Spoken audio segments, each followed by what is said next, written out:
public. Peace. This is the enemy's public. I'm your brother Nasir. Pardon my tardiness. I was experiencing technical difficulties trying to upload and download my videos that I want to present today. These videos has nothing to do with the title, Build and Destroy. Do we know the difference of building and destroy?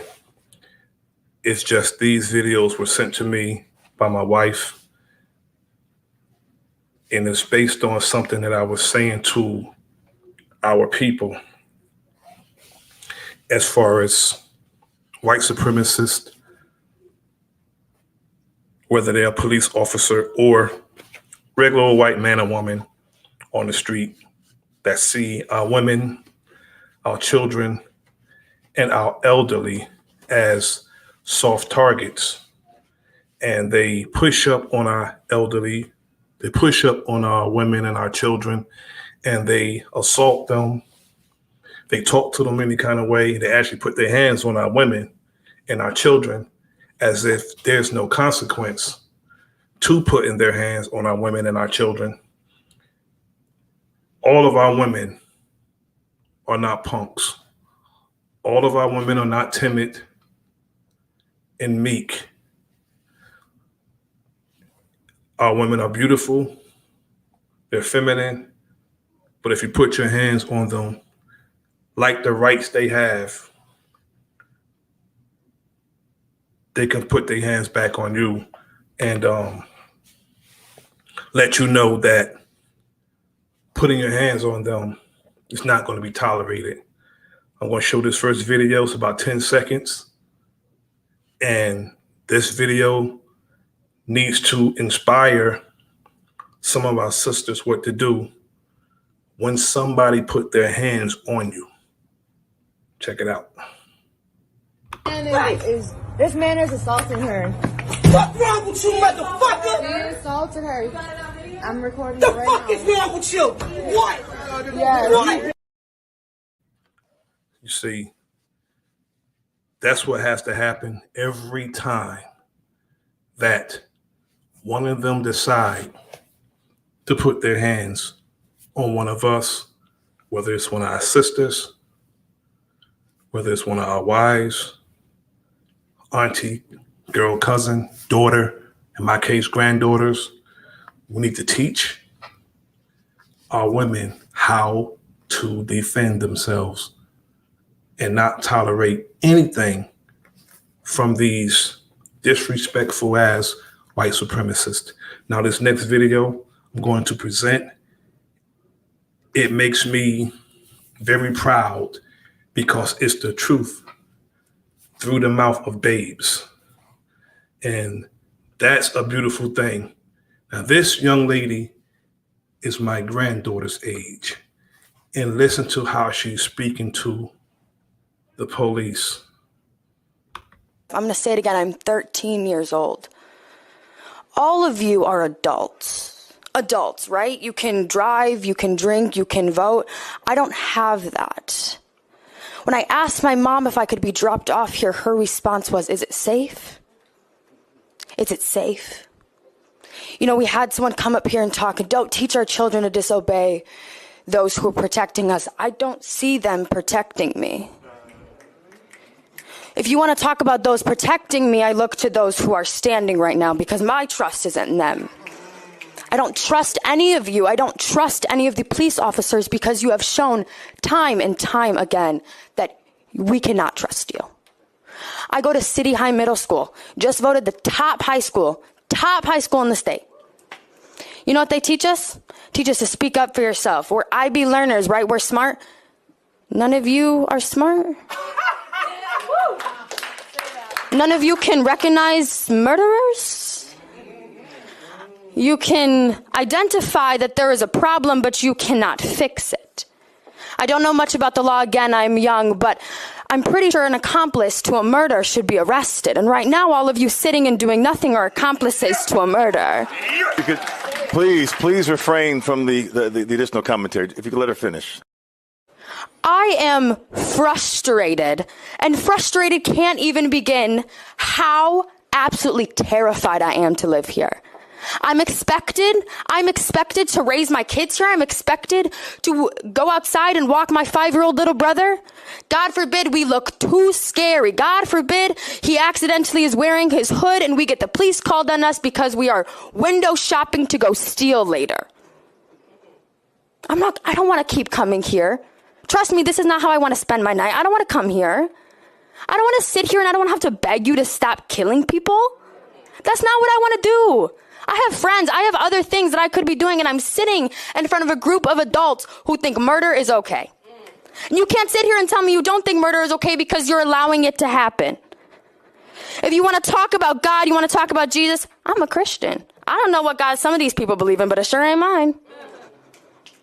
I have never read in the Bible where he said we should allow the people who are supposed to be protecting us kill us. I'm sorry, maybe I missed that scripture though. I don't want to do this. I don't want to do this. Please, please do not make me sit here and scream another name. Do not sit here and make me beg. And God forbid that name is mine. God forbid that name is any of these people. God forbid.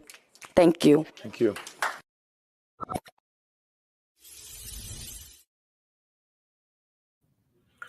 Now that young lady, she's a baby, 13 years old, speaking like that to, I believe it's the city council and members of the police department. I don't know what municipality that is, but she let them have it. And for my brother, Keith Weston, I'm going to run that video back of the sister checking that white supremacist when he put his hands on her. This man is assaulting her. Fuck wrong with you, motherfucker? He assaulted her. I'm recording The it right fuck now. is wrong with you? What? Yes. What? Now, that's what needs to happen. Every time one of them think that they can put their hands on one of our sisters or any of us, you clock that joker. He might as well punch himself in the face. That's just how fast she hit him back. And that's what needed to happen. Now, this is what happened to our children. I played this video before, but this is how they want to treat our women, and in particular, our children. Now, this video is kind of old, but it's a video that really angered me when I seen it, because these people really think that there's no consequence for when they mistreat our people, in particular, our women. I think my sentiment is that when anybody put their hands on our women, they are trying us as men. They're trying to get us to engage in war with them as men, because if there's ever a reason to die and kill, it's over our women. Check this video out. After this video, I want to get into number 8 in the Supreme Mathematics, build and destroy. And do we even know the difference between building and destroying? Officer Eric Casebolt arrives with a barrel roll, called to restore calm at a pool party, but he ramps up the tension instead. Whoa, sir, get on the ground. Hold up, sir. I told you to stay. Your ass is down on the ground. Teenagers beg for reason. Sir, we just got here. Sir, we just came for a birthday party, please. But the police corporal, a 10-year veteran of the force in this Dallas suburb, will not be calmed. You are leaving now. Leave. Even after 14-year-old Dejeria Becton does as she is told and walks away, Corporal Casebolt grabs her.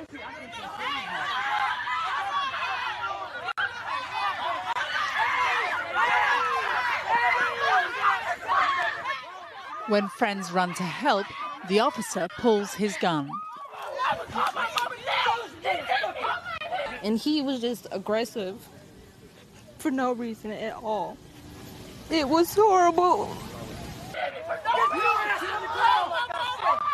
He returns to Degeria, forcing her to the ground as she calls for her mother.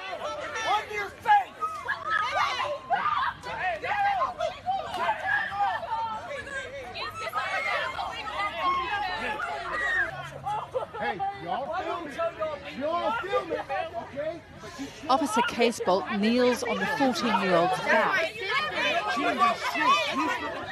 Until later, other officers return and handcuff her. The mobile phone footage shot by another 15-year-old has been viewed nearly 4 million times. The officer is now on administrative leave. It's something we're going to have to look into to determine, what we're training as far as the officers and their reaction on the scene. Anytime you confront a large group of people, it's a very dynamic situation, and tensions can rise very quickly. Told you to get on the. Now, that officer, cop, pig, was fired. He was fired, and rightfully so, because as a grown man in his 50s, I would be very reluctant to put my hands on a 14-year-old dressed like that. But he had no problems doing it. He had no problems with touching her. He had no problems with grabbing her hair, she in a two-piece swimsuit, a little girl, 14 years old. He had no problem with putting his hands on her like that. And then he grabbed her by her hair, throw her to the ground. And then when the young brothers tried to intervene, at least they had the testicular fortitude to even try to intervene. Then the devil pulled out his weapon. And you saw the other officers check him like, what the hell are you doing? These are children, 13, 14, 15-year-old children. And what's crazy about that was the person who was filming all of it was a white kid. And the white kid made a statement, said they were running right past all the white kids that were there and snatching up the black kids, all the black children. It was a pool party. Some racist ass white woman called the police because evidently she didn't want black children in the pool. And the police came there, not the police, not all of them. That one particular officer came there acting a damn fool.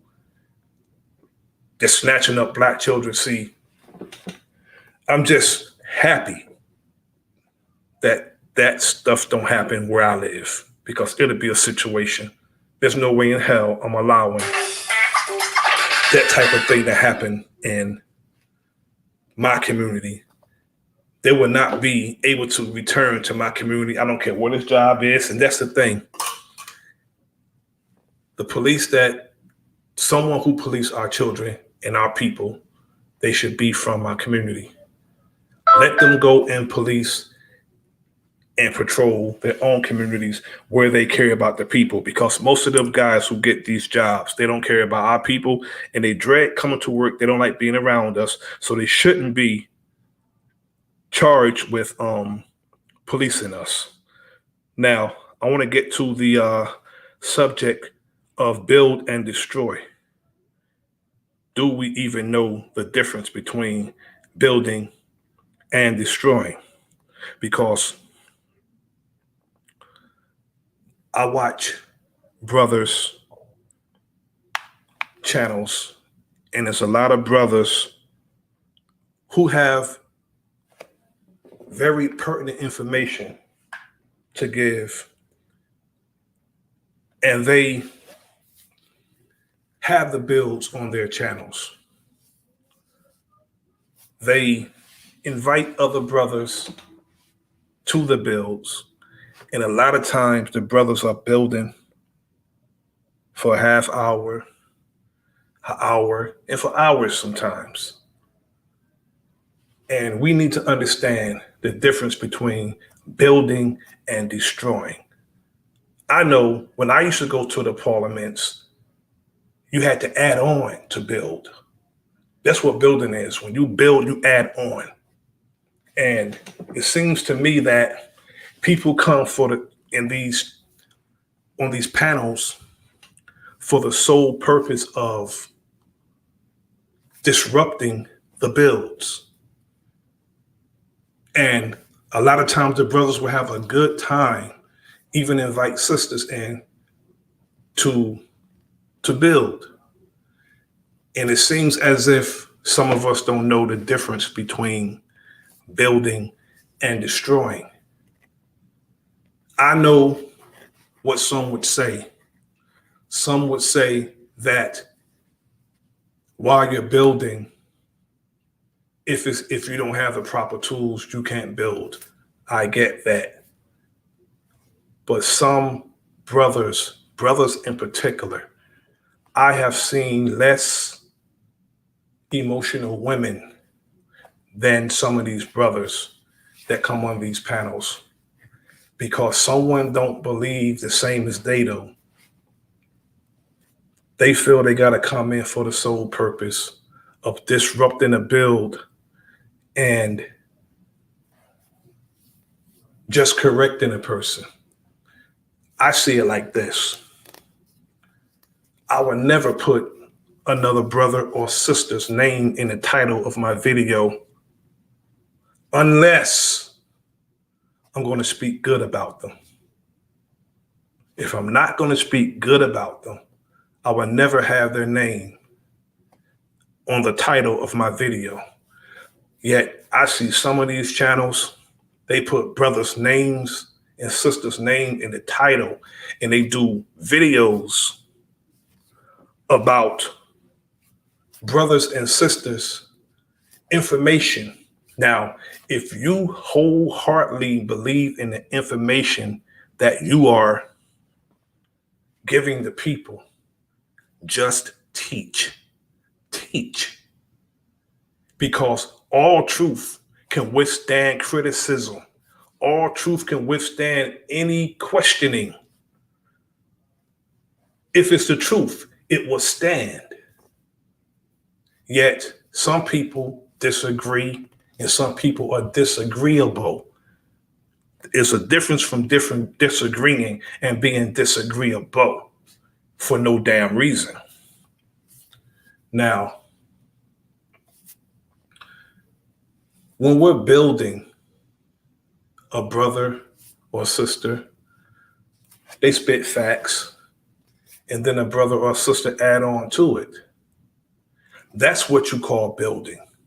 Not someone coming in rowdy as hell and just come in and just start trouble amongst the righteous. That's a devil. That's a demon who come in for the sole purpose to start trouble amongst the righteous. That's a demon. And if you believe, again, wholeheartedly in what you teach, it's like putting a clean glass next to a dirty glass. You put them before the people and you let the people decide which glass that they want to drink out of. That's what you do with your knowledge if you believe in what you're teaching. But if every time you are doing a video or stream, you have to have another brother or sister's name in your mouth or even in your title, that's because of your lack of content.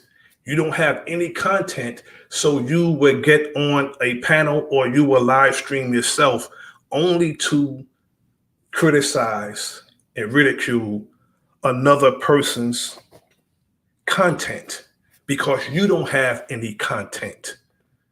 So that's what some of these brothers and sisters do. Mostly the brothers. I don't see the sister. I mean, mostly the brothers. That's what I see from my observation. Now, I don't like gossip.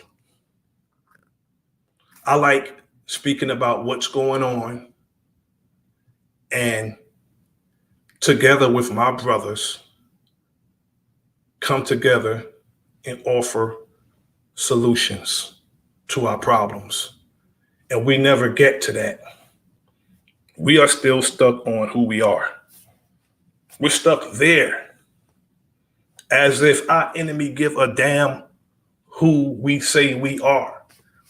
They're not going to respect anything that we say, so we may as well come together, get codified, forget all these titles, because our enemy is going to see us as one. We can't distinguish ourselves from our other people because they're not going to distinguish us from each other, which is something they don't do when it comes to each other with their ethnicity.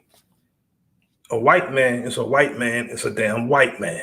And when they may even dislike each other, but they will get codified when it comes to us and when it comes to dealing with us. And if we're not careful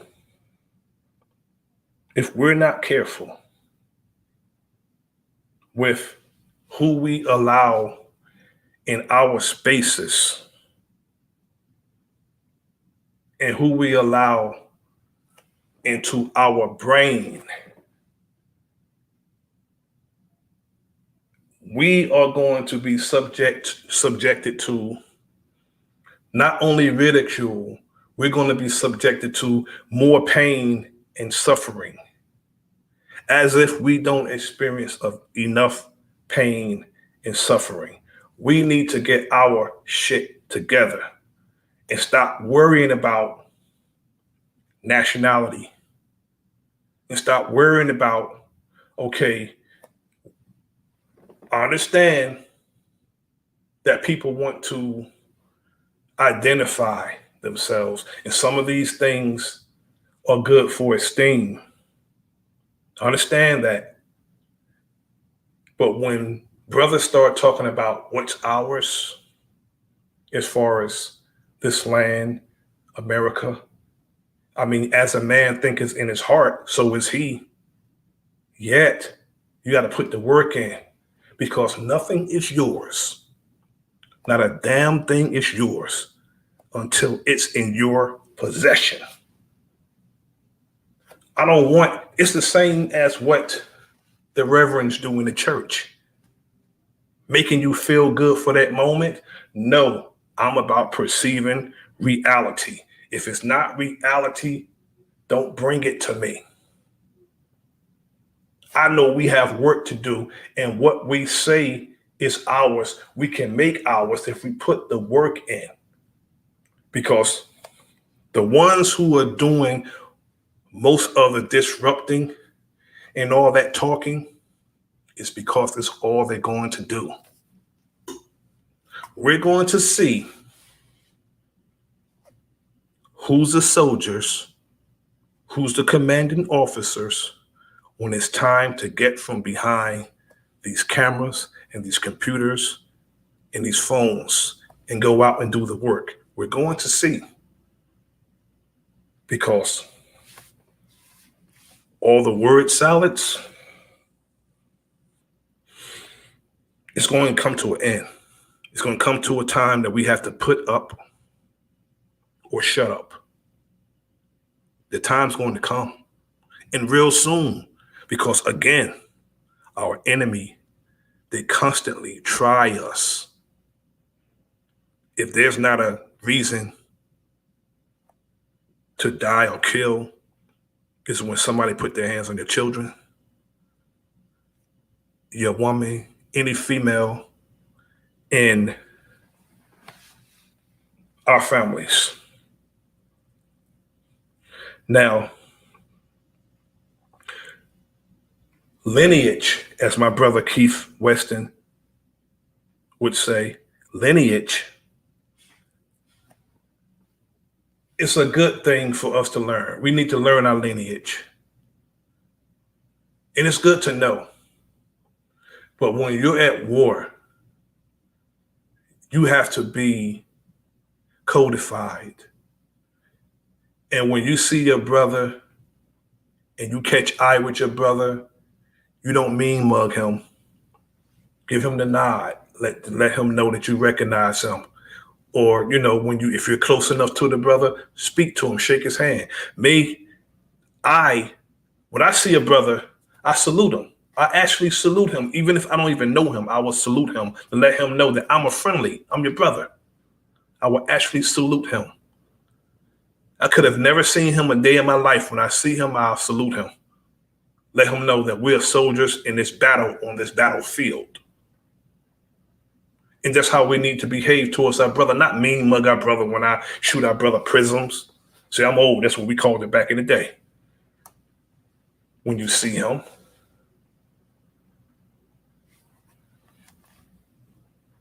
I don't know what it's going to take,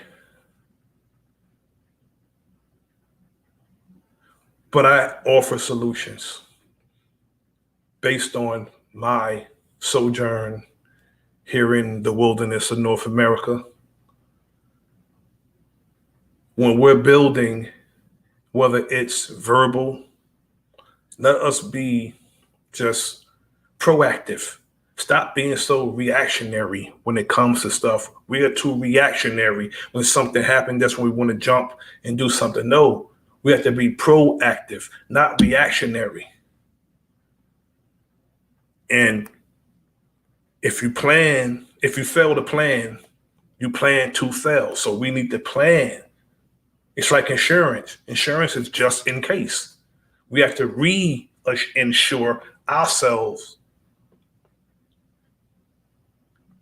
that we're going to provide and maintain the safety of our people. Now, we also need to understand that a lot of our lineage and our birthrights were stolen. I don't want to get into that right now. We need to understand that. See, that's a long and winding road that we can travel. And to me, it all don't make sense right about now, not when you're at war. When somebody's killing your people, they can give a damn about who we say we are. They don't care. Because when they look at us, they see one thing, our uniform. And it's the color of our skin. That's our uniform. This black skin, the skin of ours. That's our uniform in this war that's waged against us.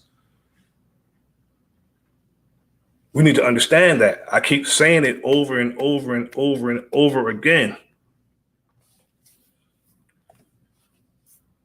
Now, it is a battlefield here in the wilderness of North America. But we don't realize that we're not at war. No, we're not at war. You have to actually fight to be at war. War has been waged against us. And people think when they say war, it's just violence. It's not just violence when it comes to war. It's war on all fronts. They are attacking us on all fronts. Now, educationally, financially, and socially, you name it, we're being attacked that way. Our children are being subjected to sexuality. They're trying to sexualize our children. And they're also trying to sexualize our children the wrong way. And when one of us say something about it, they're saying that we're hateful. And a proud person don't change who they are. They don't. They just don't. Yet, we can't play with this because it's not a play day. It's not a play day. Now, the fact that every other day you hear about a brother or a sister or a child being murdered by or being just beat down. And then we do it to ourselves. And some young people attacked the brother in Philadelphia and beat him to death. We need to stop that because it makes us look like animals, and they find any reason to justify doing harm to us. See, when a Caucasian person throw Chicago in my face, I'll always have an answer to Chicago. Always. I always tell Caucasians when they mention Chicago, my reaction to that is you don't give a damn about them dying or killing each other. So stop acting like you care about Chicago. You don't. You're just saying that because you want to win an argument. Nice try. You don't give a damn about the people in Chicago. You don't care if they die or killing each other. And a lot of the so-called gang violence is committed by the police. They're keeping it going.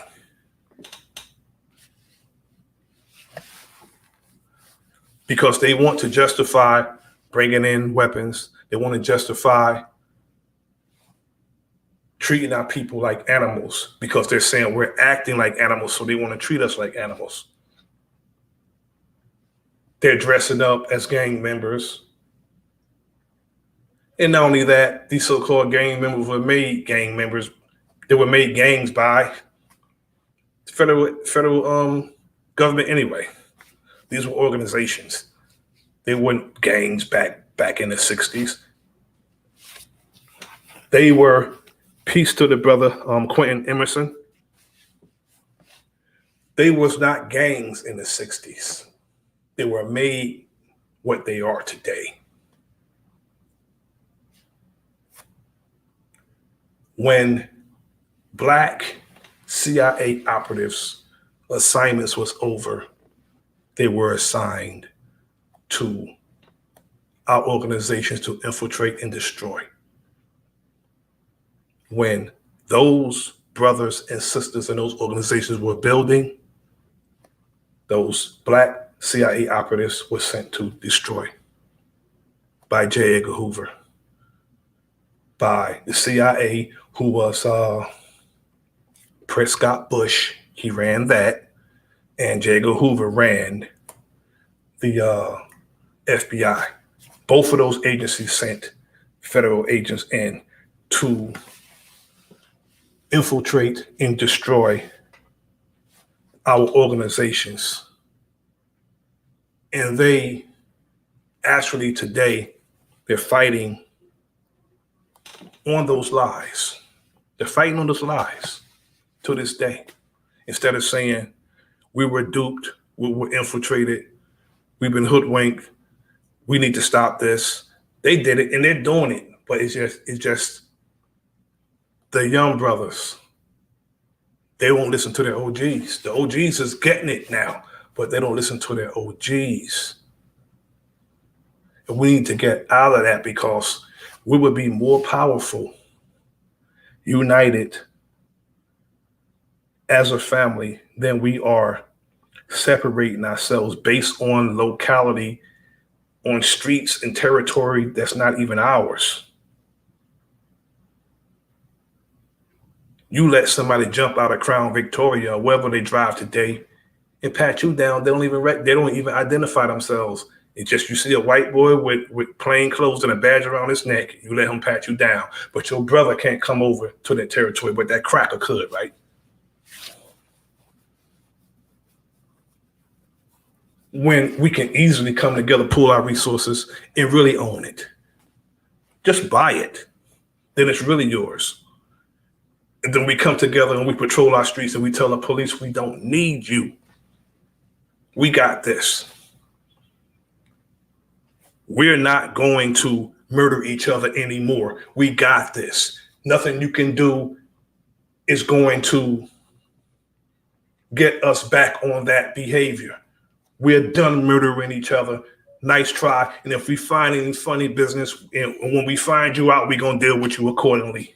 Because the person that comes to you telling you to do something about the brothers across the way, and you know it don't make sense, it's a damn agent. Somebody sent him. If it don't make sense, don't do it.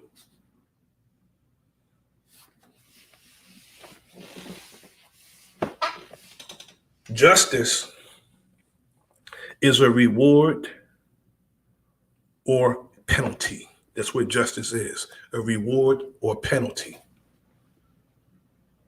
We got to determine which side of justice we want to be on, and we have to determine what type of justice we're going to serve.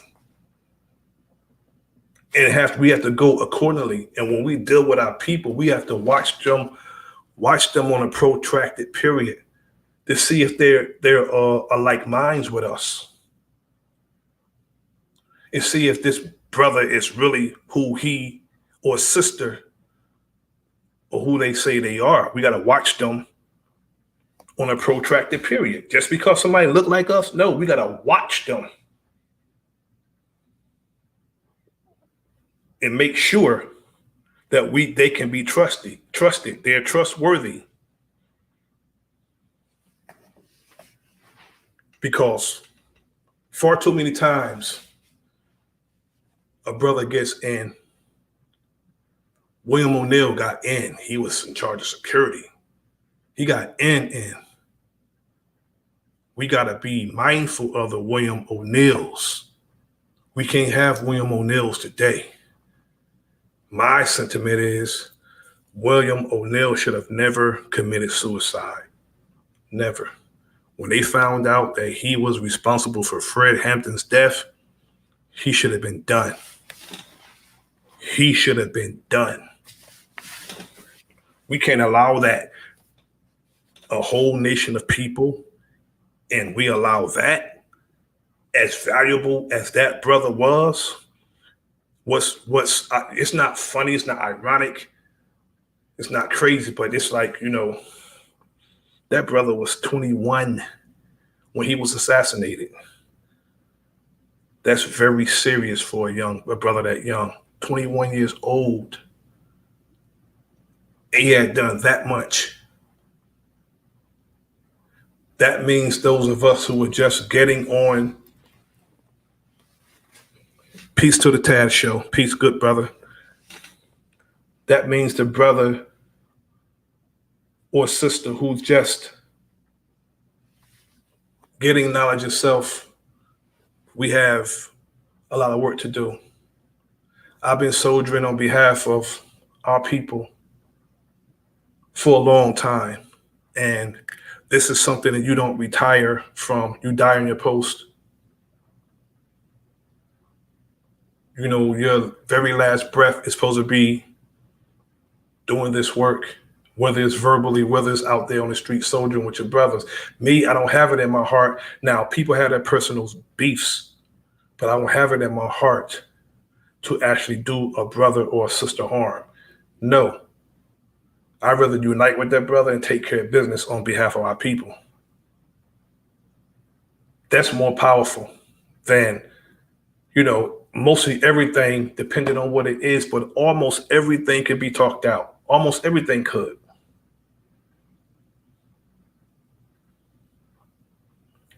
We got to learn how to not get so emotional.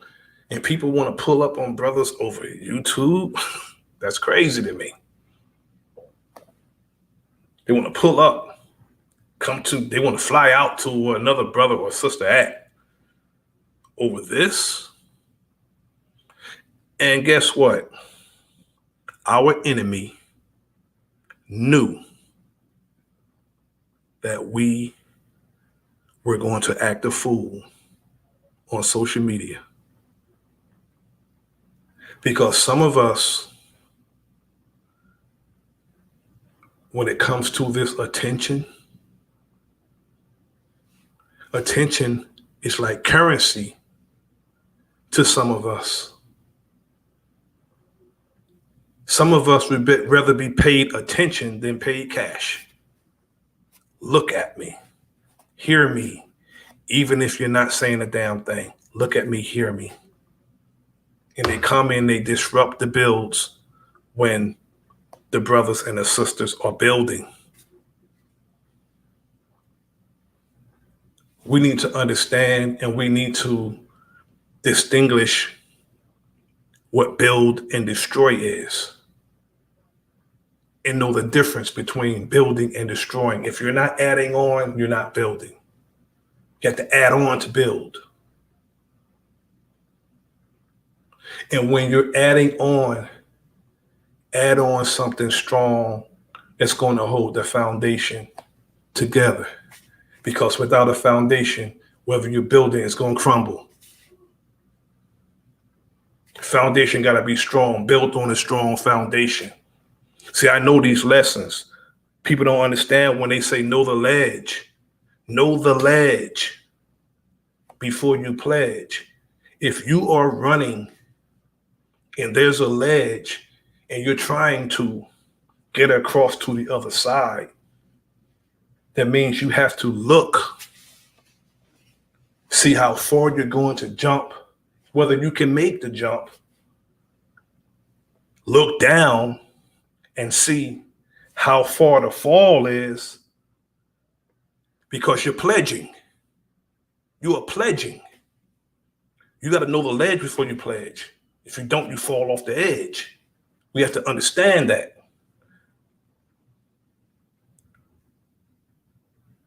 If we don't know the ledge, the knowledge,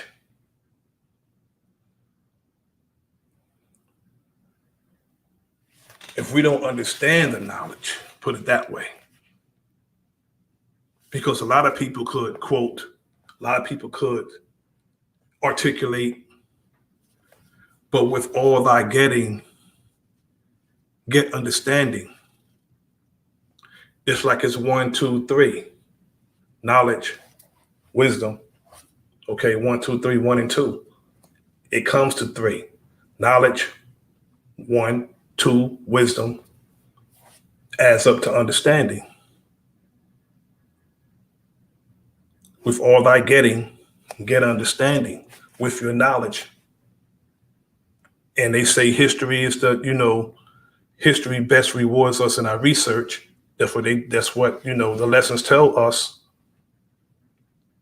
Yet some of us get caught in the history. It's good to know the history because you don't want history to repeat itself. But when we start dwelling on the history and not offering solutions, we're being stuck. We're always stuck on who we are. We got to stop being stuck on who we are and arguing about who we are. Instead of coming together and handling business. Some of the brothers that I've met through the community on the streams, one day I want to meet them and handle business with them. We have to meet one day and handle business. If we're serious about what we say we want to do, if we're serious.